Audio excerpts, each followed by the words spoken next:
Ouais, salut les amis, petite vidéo sur un sujet qui me tient à cœur et je vais vous parler de l'hypersensibilité parce que bon, l'hypersensibilité c'est ce qui me touche personnellement.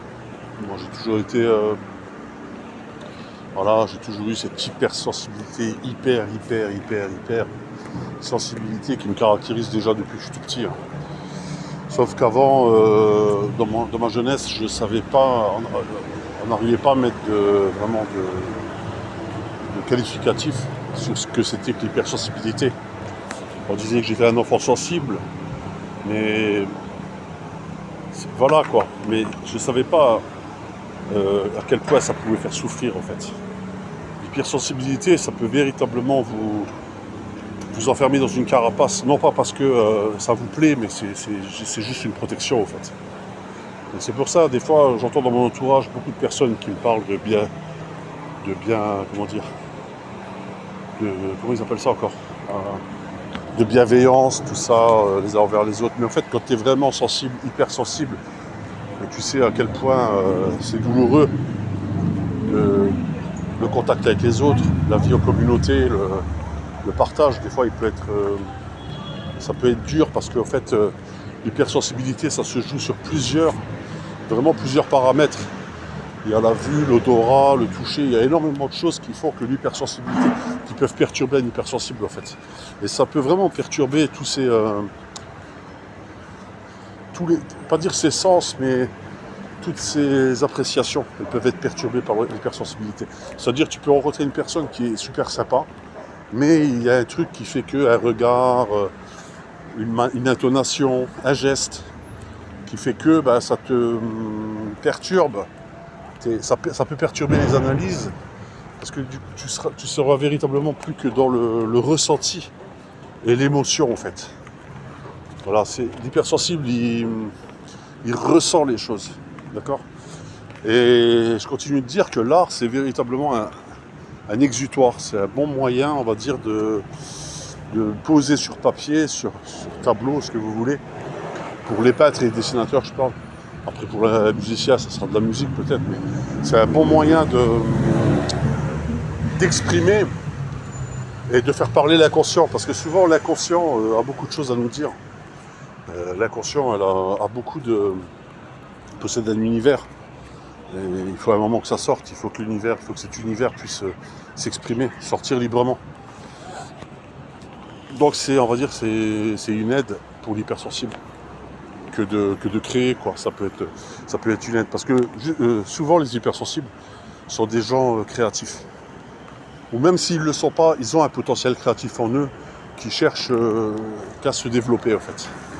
Alors pour ça, c'est sûr que un environnement serein, c'est toujours mieux, favorable à ce développement, c'est toujours mieux que de grandir dans un environnement chaotique, bien sûr.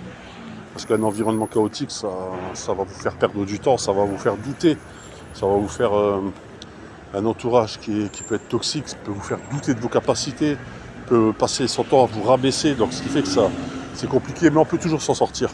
Alors on peut toujours s'en sortir. Il faut laisser le temps au temps, comme on dit. Déjà, il faut garder l'espoir que cette hypersensibilité puisse nous servir à quelque chose, parce que souvent, c'est vrai, une hypersensibilité, ça demande énormément d'énergie, parce que c'est toute la journée, tu es en alerte, tu as le cerveau qui travaille, tu as les émotions qui sont... Tu es connecté de tout niveau, à tout niveau tu es connecté, tout devient vite... tout peut vite devenir insupportable, tu vois. Et tu peux évoluer dans un monde où tu es incompris, au fait. Personne ne te comprend.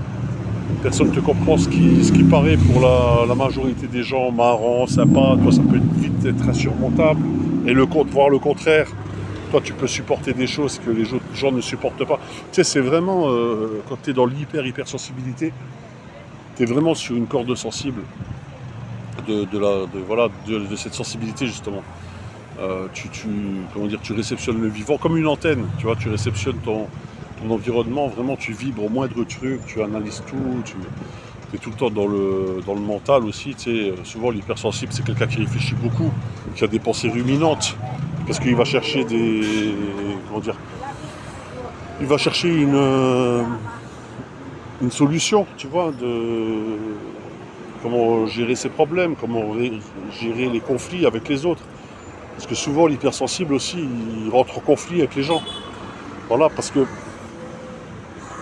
souvent, ça va de pair, hein, l'hypersensible, l'artiste idéaliste, rêveur, utopiste, tout ça, c'est souvent...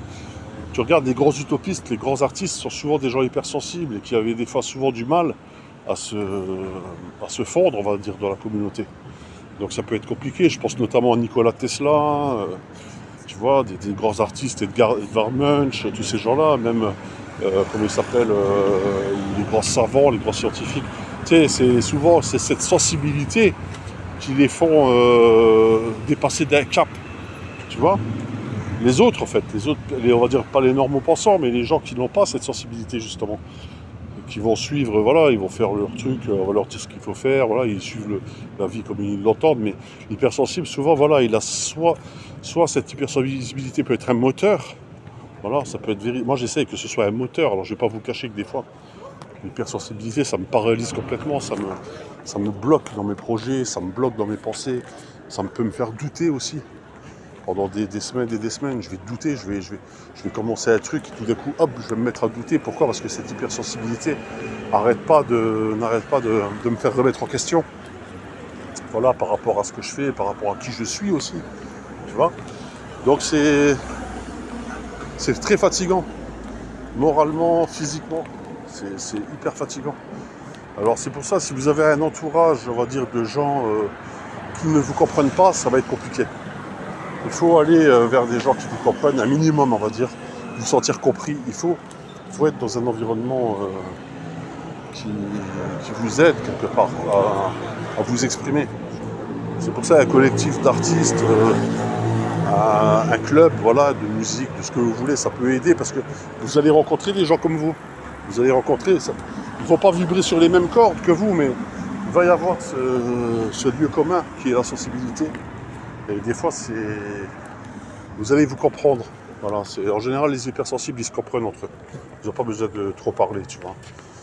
Et voilà, donc si vous êtes comme moi, hypersensible, que vous avez des fois du mal à gérer les émotions, parce que souvent, c'est vrai, on voit des vidéos où on vous dit, voilà, il faut savoir gérer ses émotions, il faut être stoïque et tout, pour affronter la vie. Mais pour l'hypersensible, c'est pas dire que c'est impossible, mais c'est dur.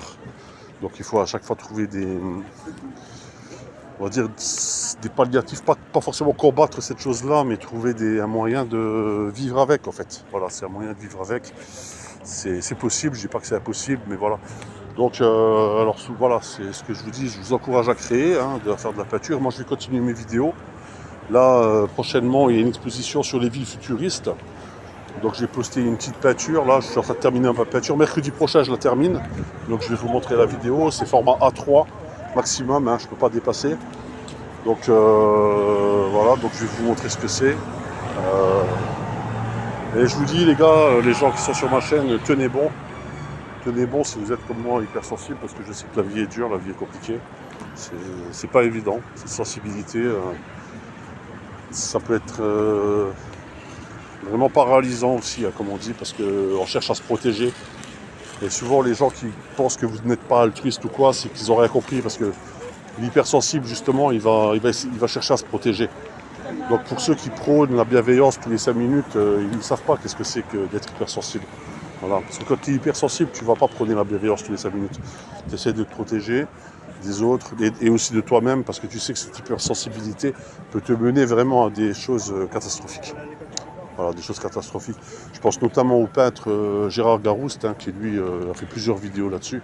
Il parle de son hypersensibilité. Et pour lui, ça a été un handicap, c'était un cauchemar, quoi. Il a vécu des moments très durs.